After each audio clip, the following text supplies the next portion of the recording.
COVID-19 has been a challenge for everyone, in their businesses and the way they operate, but also in their everyday lives. But it's also presented a once-in-a-lifetime opportunity for researchers looking to understand how consumers have been coping with the virus and adjusting the ways they live their lives as a result. Since late February of this year, every individual person, from every walk of life, has had to examine the ways they live their lives and adapt to accommodate new ways of living brought on by COVID-19. How this has affected their outlook and mental health, their consumption and purchase behaviors, and how they engage with the world around them is still indefinite and up in the air. It's the work of researchers who are currently looking into these questions that will inform us and future generations about how we responded and adapted to these new ways of communicating, engaging with one another and society as a whole, and doing business. Hello, I'm Duncan McGregor, the Marketing and Communications Coordinator at Insightrix Research in Saskatchewan, Canada, and your podcast host. In this episode of Stories of Market Research, we'll be looking at some of the research that's being done around the impacts of COVID-19 at Insightrix. We'll be exploring a large research project that we've been working on since the outset of COVID-19 in late March, that we refer to as our COVID Barometer. This ongoing research project has been looking into the impressions and opinions of the residents of our home province, Saskatchewan, as they pertain to COVID-19. We'll be talking to our research director, McGilp, to get the latest information about the barometer, as well as discussing some of the technical aspects of the research that's been going into it. In our research, we've also been looking into the impact of COVID-19 from a purely qualitative perspective as well, through an ethnography study we just wrapped up. Our CRO, Shauna Caldwell, will appear later on the podcast to discuss the research, as well as the work that went into developing this successful and entirely virtual ethnography project. Have individuals changed their habits since COVID-19? And if so, how? How about the ways they look at the world and the ways they engage with one another? How about consumer behavior? Has that changed? How? Big questions, and we'll be looking into the research behind them on this episode of Stories of Market Research, the Insightrix podcast.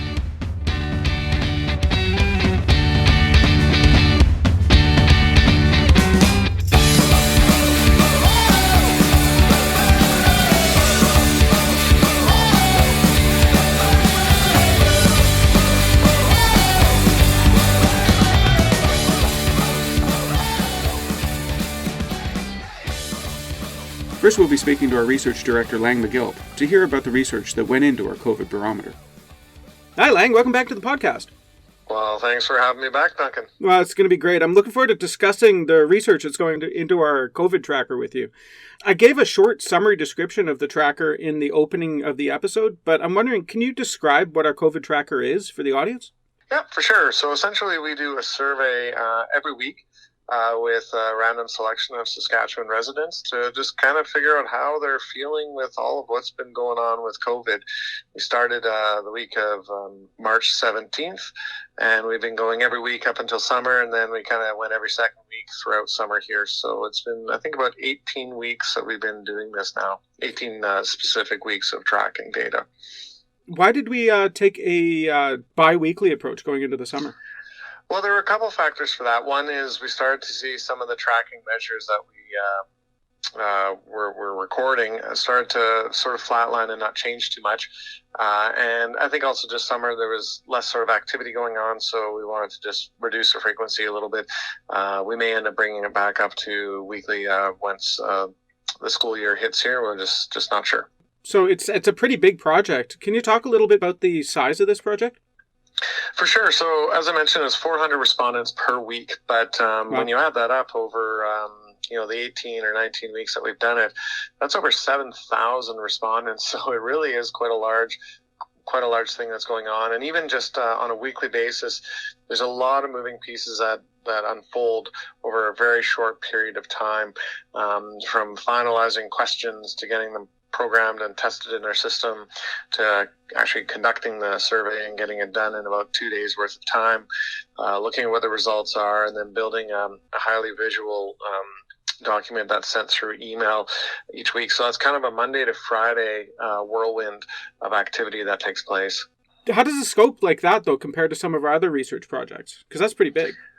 Yeah, well, I think, it might be large, but at the same time, we've sort of worked ourselves into a rhythm. The first few weeks, there was some ad hoc meetings that needed to take place to clarify roles and who's doing what and by when, and getting sort of a rhythm going. But after that, it seems to go pretty smooth right now.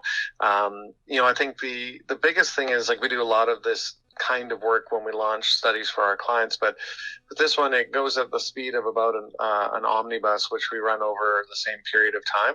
We just run that once a month, whereas this one's once a week. So it's really more the volume of work that happens, the type of work. We're very, very familiar with how to do it. So it's not so much the research itself; it's the reporting that's kind of the bite to take every week. Yeah, I think so. I mean, there's many hands involved. There's many individuals within our organization that help support to make this happen. It's truly a team effort. So it's just more about coordinating with everybody and making sure that on a particular day that the key person has some time available to devote to this, because we do like to get it out on Friday afternoons by 3:30. So there's something in people's inbox before the weekend hits. So the big question, why did we start this? Is it just because right now it's a very large research question to be looking into, or were we looking at more of a social responsibility, sort of something to give back to our clients? Well, the very first, when it first started, we threw out the idea of, geez, this is such an uncharted territory. I'm sure we all use that word to excess at the end of March. And we thought, first of all, boy, it'd be kind of good to know, where are people in Saskatchewan at? How are they feeling? What's going through their minds? How confident do they feel about things? How concerned are they and whatnot? So it was really partly initiated through a desire for a curiosity as to what's happening. But then it was also to help us understand that information and provide context to our clients on their ongoing studies, because we have this pulse check on what's happening. From there, it sort of also grew into, well, there's valuable information here, and we're in an environment where this could help a lot of different organizations and people out there. So then we started saying, well, maybe we should start sharing this information more publicly. And it's from there, it just sort of rolled into this thing. Like, I think many great things just start in one spot and then grow into something else. And now it's turned into this barometer, this information that many people turn to on a regular basis to just kind of have a good check-in, and it helps them. I've heard stories of people passing the information on to senior executives, or use it to decide when do we open the church again. Like, it's just a complete wide range of uses and applications of this information. Yeah, there have been. We've even get a little bit of reach back on my end too, hearing about it. So it's got a lot of, I guess, legs on it. The sample itself, it's pretty big. I want to get back to that real quick. How are we recruiting them for this study? Yeah, for sure. So we have a consumer panel in Saskatchewan called Sasquatch Research. We recruited these people at the very beginning, in about 2008, at the end of a telephone survey, which is a common form of research back then, and said, hey, do you want to continue to do surveys for us and get paid points for every survey that you do, which you can later on cash out or donate to one of a few charities that we've been partnering with. And from there, we sort of just grew the panel through a few different methods. And it's a very robust, large sample size of people that we're able to tap into. So that's the primary source we use for a lot of our clients' surveys. And it's one that we also turn to for this. So we're certainly able to complete 400 respondents with great ease in a very short period of time. And how are you segmenting it? Is it just general population that we're looking at for this? Yeah, for sure. So it is a general population survey. So we want it to be representative of the broader population. So we do set quotas by age and gender and region. So it's not just setting them by those three items. We actually nest or layer in the gender within the age, because we find that if we don't, we might find the beginning of the study begins with, say, one gender of an older age group, and then you're stuck trying to get a younger generation of one specific gender. And so this way we can make it very precise. Right on. And we calibrate that against the StatCan survey, right? Yeah, the quotas are matched to exactly what the latest census statistics show for the population distribution for Saskatchewan. So yeah, it's exactly matches that population group. Now, moving on to the actual questionnaire design, was there anything in particular that stands out when your team was developing this one that we were using for the tracker? Well, the first thing we started talking about is sort of mental health. How are people feeling and how they're coping with the the very unpredictable nature of what was going on. If you think back to March, we all didn't really know what was happening, other than all of the regular things in our lives were shutting down: schools, work, employment, like where we work, travel, all that stuff. So we wanted to sort of begin there and measure, how are you feeling? How stressful is the situation to you?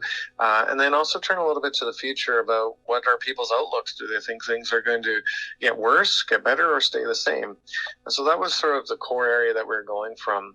From there, we also asked a few specific questions that were quite topical in those first couple of weeks, but we found that we started to recycle, or rather cycle in and out new questions that were very specific to what was happening in our province, or more broadly in the country or the world, and to get people's feedback. So that way we had a core set of 4 or 5 different things we wanted to track, plus we got a pulse on some new immediate things.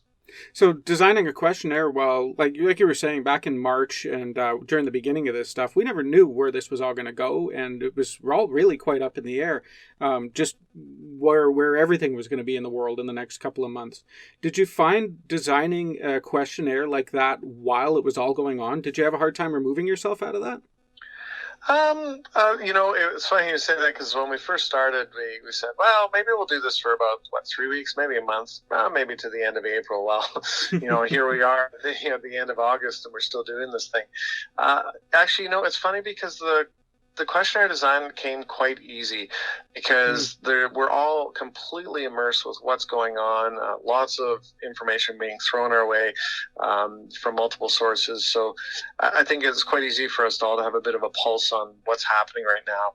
So it's actually been not too difficult to say, well, let's ask a question about how parents feel sending their kids back to school, or how do you feel about the outbreaks happening in communal living environments in Saskatchewan, or how would you feel about tourists coming from other provinces to visit friends and family here in Saskatchewan. So, it really just kind of worked out naturally and very organically based on kind of what seemed to be the burning or highlight issue for the week. Yeah, I can see how that would actually be pretty beneficial, really, because you're not really designing the questionnaire; you're kind of living it. You're trying to find out what's really interesting to your average Joe Saskatchewanian, for lack of a better word. That's a good way to put it. We're living it. So what was the thinking around having the questionnaire change every time the survey was fielded? I think we wanted to make sure that we are continuing to produce fresh and new topical information to people. So we still had that core questions to track, to be able to get a sense of, do people feel things are getting better or getting worse? Or are we, that kind of thing, but also to give some fresh, immediate information that would help everyone with their decision making, regardless of whoever they were that was receiving the information. So it's a question, but I'm wondering, are we looking at this study as one single continuous study, or are we reporting sort of the results of a new study each iteration of the tracker? Oh, I think this thing has started and grown into its own sort of healthy animal here, and we do trend the results right from the beginning on those core items. So we do have all that history. I look at this as one continuous study where we're putting in some hot topics on a weekly basis to layer in. So we do provide the nice balance of the trended stuff with new items. So we're not going to report any of the results from the tracker here, but you can tell me generally if anything stuck out to you about the data. Has anything stuck out over the past several months?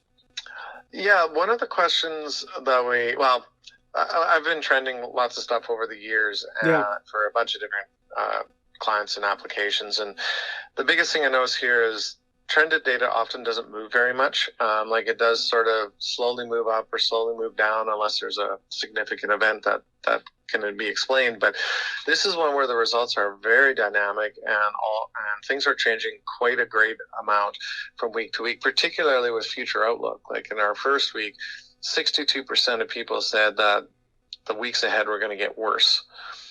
4 weeks later, only 13% said things were going to get worse, and a lot of people felt it was going to get better. So people felt like we were at the bottom of the trough at that point in time.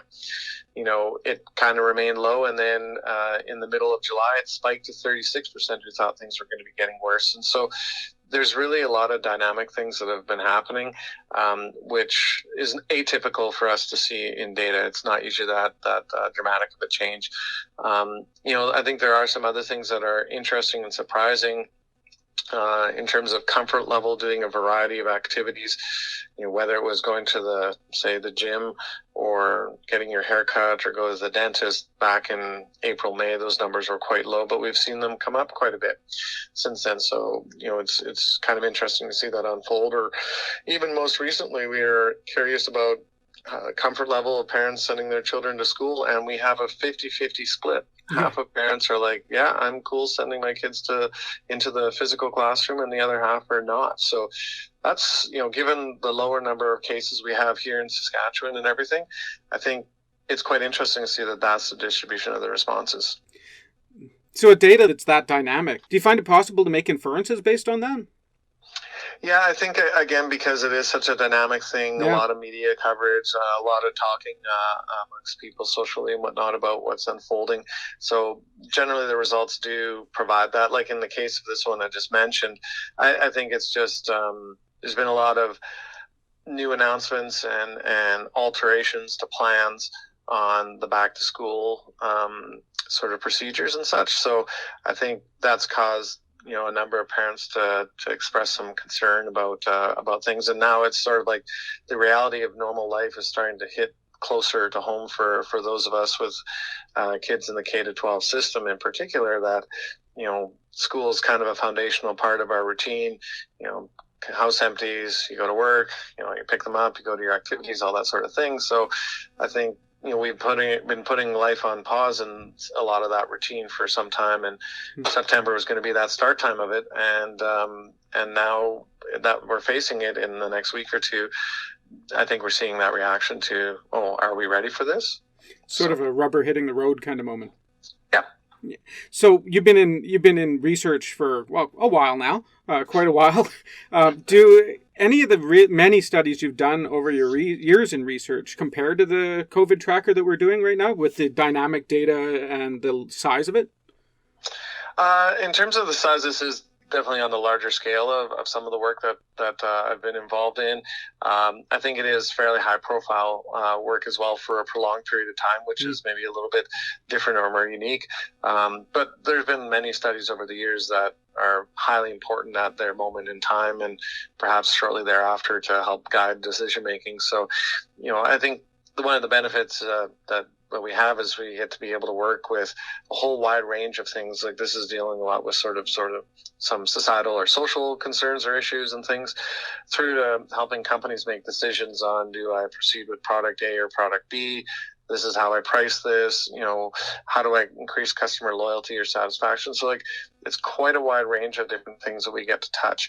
And so I think they're all unique and interesting and exciting, which is partly why I do what I do. Yeah. But this is this is up there in terms of one of the memorable ones for sure. What would you say some of the most interesting parts of doing this research have been? I think really it's the feedback that we get from people saying, thank you for this information. This is really helpful. This is insightful. When we first started it, we wanted to take a bit more of a positive spin on it as well, because there was a lot of, people sharing information about which had more of a, the harsh realities or the doom and gloom kind of whatnot. Mm-hmm. And so we asked a question at the end, what are some positive things that have come out, from suddenly having to be stuck at home?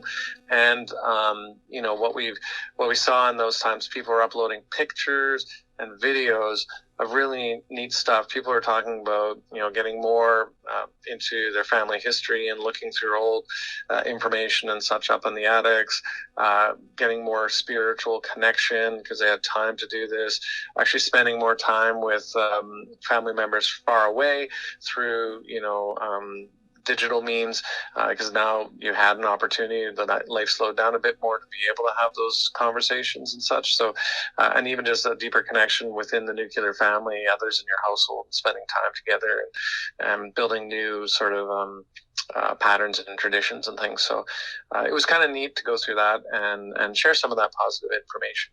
Really want to thank you for coming on the podcast. I really learned a lot about our COVID tracker. I've been working on the reporting end of it for the, last 18 weeks. So it's really cool to actually get into some of the research aspect of it with you. Yeah, well, no problem. Of course, appreciate all your help as we get those reports out as well, Duncan. So right on. Thanks so much.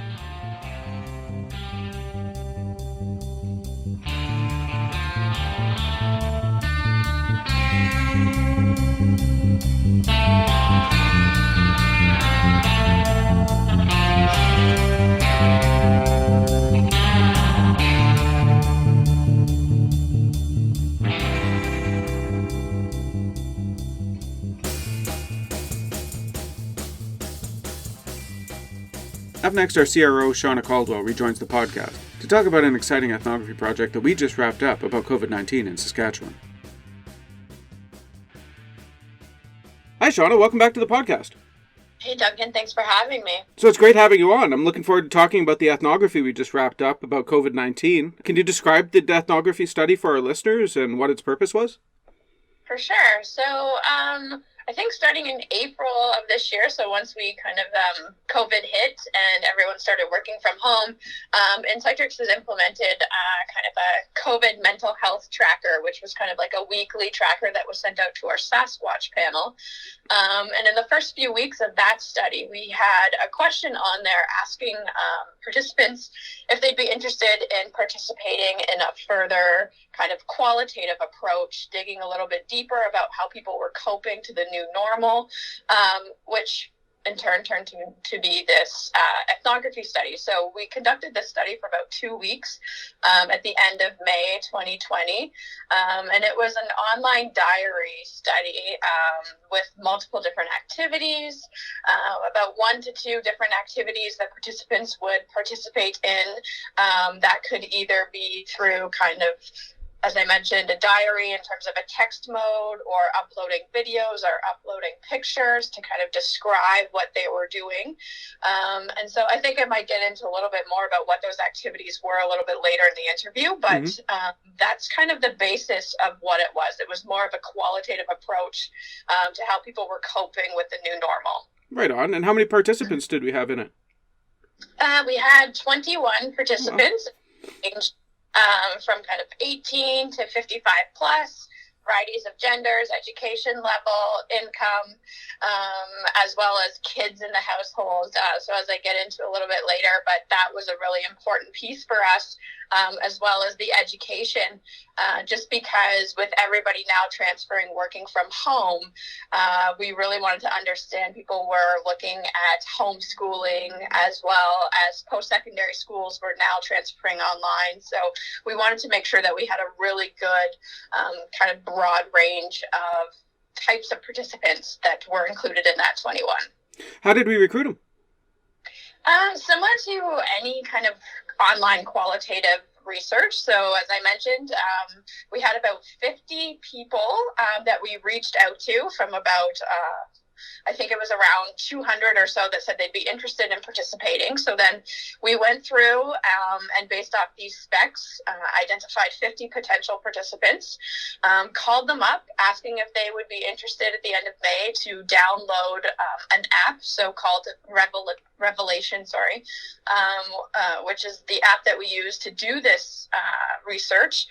And from there, we had them download the app,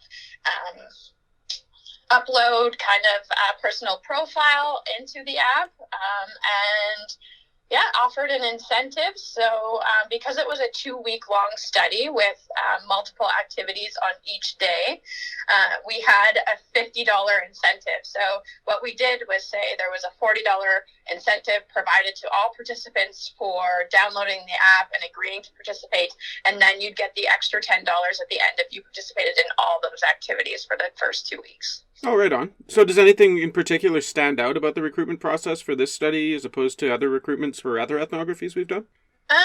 Not particularly. I think it's with any kind of research where you're asking participants to go kind of above and beyond the standard maybe online survey, and we're asking them to either download an app or a specific technology. There's always those little things that come into play, similar to when you might do like a UX study or, like I said, an ethnography or something that might be more of like a AI kind of thing. There's a little bit more tech involved, so there's a little bit more hand-holding with each participant to make sure that they're set up properly, they know how it works, how to log in, that kind of thing. So we'd like to plan for a little bit more time up front during the recruitment process, just to make sure that there's no bumps in the road along the way. That's really cool.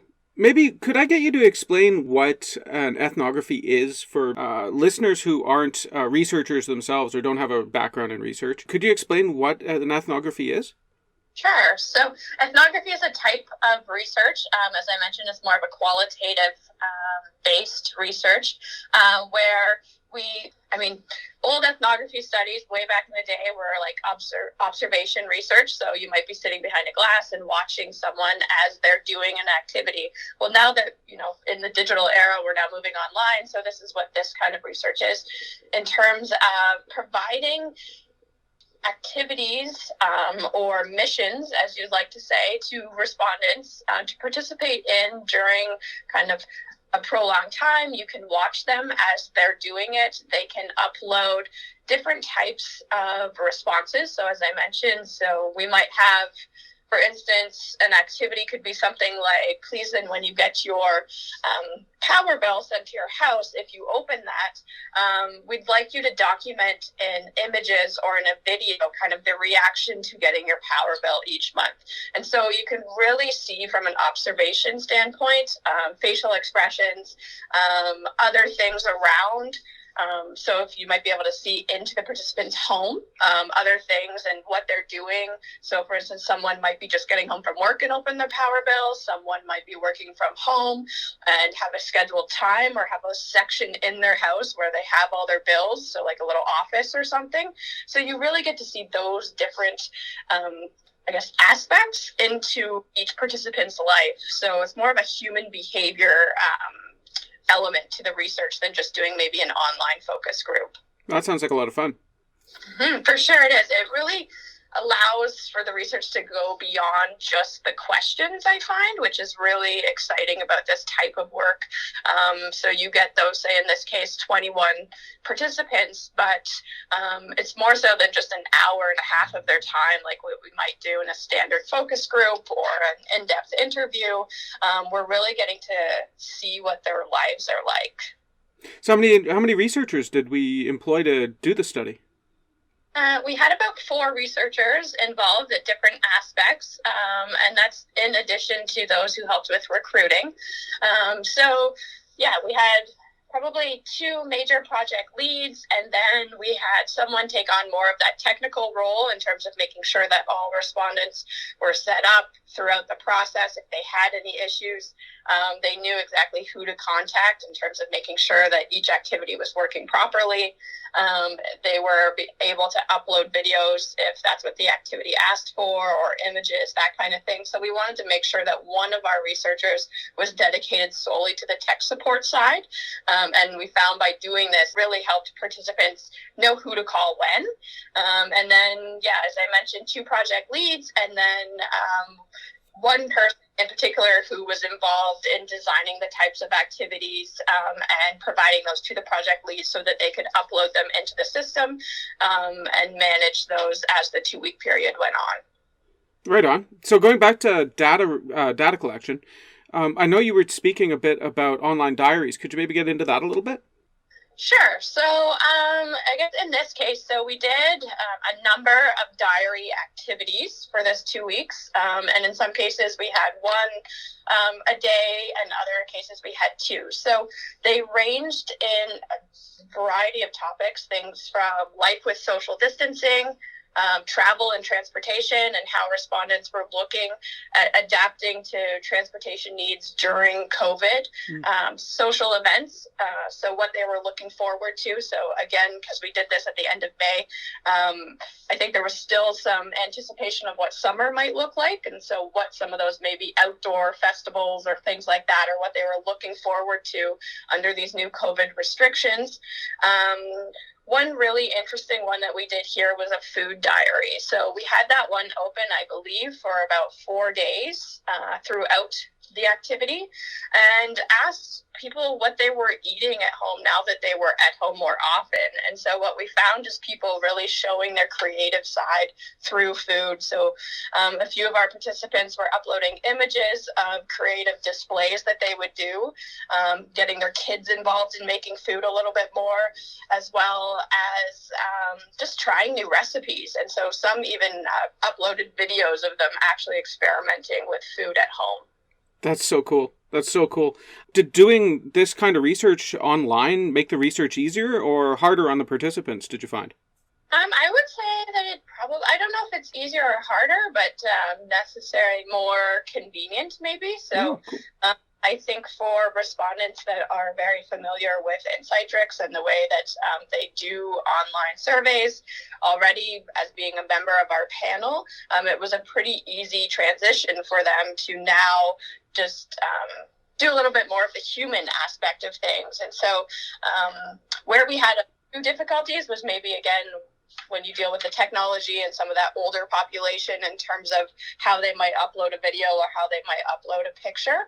But having that tech support side from our research staff really helped move that along and handhold and make sure that everyone was comfortable with it. So I would say it was a very creative and engaging process. All 21 participants were very engaged, and proud to say that all 21 participated in all activities for the duration of 2 weeks.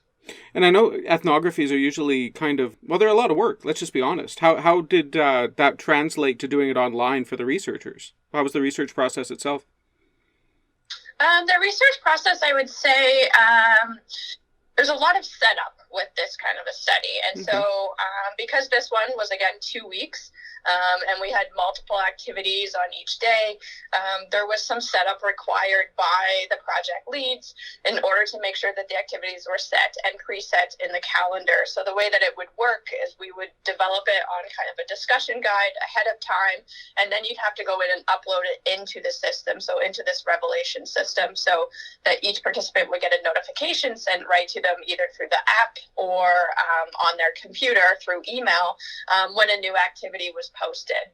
And so there's a lot of project management involved, but once the activities were set, it was fairly easy for the researchers, and I would say majority of us that worked on this study found that part to be the most fun, because that's where you can really connect with each individual respondent based off of what they're uploading, asking follow-up questions, and I think also because of the timing of the study, we really got to know our participants on a more personal level, with everyone dealing with the new normal, as well as our researchers also being put in those new situations. So I think it added a really empathetic piece to the research. Does doing ethnographies online, do you find that it affects the research outcomes in any way? I would say that, right now, I wouldn't say that it impacts them. I said, if anything, it's a more positive thing to do because you can do a little bit more. Respondents are doing it from their homes, as well as what is really cool about this Revelation app, where Insightrix uses to do ethnography, is that it can be done without Wi-Fi. So if there was an activity that required someone, as they were out and about, to do something, they could easily take a picture and upload it to the system that way as well. So you can do it offline. So I think it's very accommodating. And yeah, if anything, I think it just makes it a little bit more smoother of a process. Respondents don't have to be somewhere at a certain time to participate. They just, if they're available for the duration of the study, they can kind of do the activities whenever. Yeah, it's really great because, whenever you're doing this kind of research and there's things going on in the world, you're going to have to be able to do the research in a way that it facilitates it for participants and not really makes it easier for you, right? So having access to an online platform like that's got to be really awesome. So without discussing the research outcomes too much, since we're going to be sharing the results soon, was there anything that stuck out to you about this ethnography compared to others you've done in the past? I would say the types of activities. So I think because that's, as you mentioned, the research outcomes, but because it was very adjusting to the new normal and COVID and the restrictions that everyone was experiencing, we tried to make these activities as broad as possible. So what were the big things that we thought the general population might be dealing with, and leaving it open. So I would say if a client came to us in the future and wanted to do an ethnography study, it might not be so broad. But in this case, that was kind of our outcome for doing this, was we wanted to know how each one of these 21 participants were adjusting to things like media consumption, and were they on their phones more, and to just kind of ask these open-ended questions that would allow them to provide any results. So we weren't trying to lead them in any way, or we weren't trying to get a response. We just wanted to leave it open and just see how people were adjusting. So doing qual research like this, especially ethnographic research, like you were saying, it's pretty rewarding in that you get to connect with your participants to some degree. And there's I don't want to say humanity to it, but there's sort of an engagement that goes on between the researcher and the participant. Beyond that, did you find anything especially rewarding or interesting about this, about doing ethnographic research in general? I would say it's probably the same as any kind of qualitative, like, so that empathy, getting to know your respondents, being able to engage with them through images and videos, which was really cool. We had one of our participants actually, when we talked about new things that they might be learning during COVID, upload a video of her singing. So it was a talent, and something that she really was wanting to do more. And now that she was at home, she had a bit more time. So she actually uploaded one of her songs. And so you really get to connect on a personal level, as well as it allows the respondents to connect with each other. So you can set restrictions within the activity. So if you wanted to make it public, or if you wanted to make it just within the research staff to have access. So in some of these cases, we had it open where other respondents could see the videos and images and start talking to each other. And so that creates a whole other element of, rather than just from a professional standpoint, you get to see the participants interact with each other online. I was going to ask you about that. Having participants interacting with each other online, did that lead to any greater amount of engagement, or did it facilitate it in any way?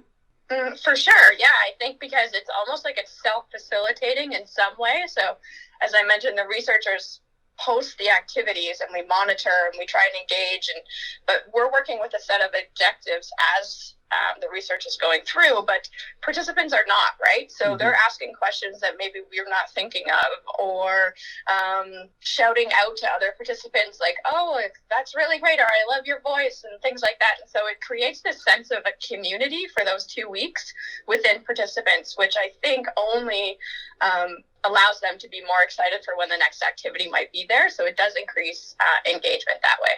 That's really cool. I've had a really good time just sitting here listening about this ethnography, and I'm looking forward to checking out the results of it here in the next little while, which we're going to be making public in the next little while. So keep an eye out for that. But until that happens, I really want to thank you for coming on the podcast and explaining the research we've been doing in regard to this stuff.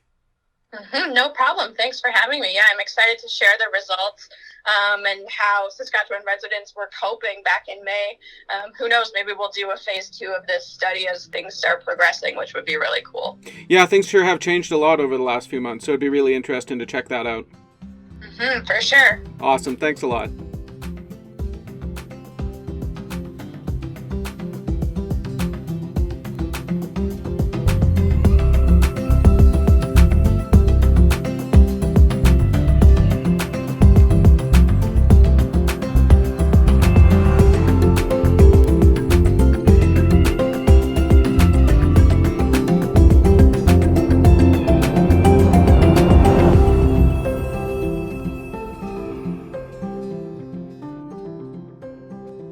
And there you have it. I would like to thank both Shauna Caldwell and Lang McGilp for returning to the podcast to explain the details around the research that we've been doing around COVID-19. We'll be releasing the findings from our COVID-19 related research, both the barometer and the ethnography that were featured on this episode, very soon. So keep an eye on Insightrix social media to find out more about it. You can follow us on LinkedIn, Facebook, Twitter, and Instagram. Just search Insightrix Research to find us. Speaking of being social, did you know you can join the conversation at any time with Stories of Market Research? All you have to do is send us an email at podcast@insightrix.com, and you can let us know what you think of past episodes and former guests, and offer your suggestions for episode topics. Or perhaps you know a person who would be an ideal guest on Stories of Market Research. Send us an email at podcast@insightrix.com to tell us all about it. We'd love to hear from you. You can also support Stories of Market Research directly. All you got to do is head over to iTunes and leave us a 5-star rating and a positive review. We love those positive comments, so please keep them coming. We really do appreciate it. The more you rate Stories of Market Research, the higher it gets ranked on iTunes, and that means more opportunities for people to discover it. So it's a great way for people to discover the podcast.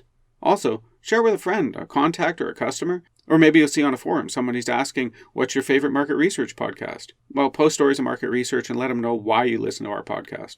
We really appreciate the support. Our amazing and loyal fans are the number one reason the podcast is growing and has received the success that it has. You can also subscribe to our YouTube channel. Just search Insightrix Research and hit the notification button. And if you'd like to access the entire Stories of Market Research on-demand archive, that's every episode we've ever done, ad-free, they're all available on the Insightrix website. That's www.insightrix.com/podcast. Thanks again for listening. We'll be back again in a few weeks with a brand new episode of Stories of Market Research, the Insightrix podcast.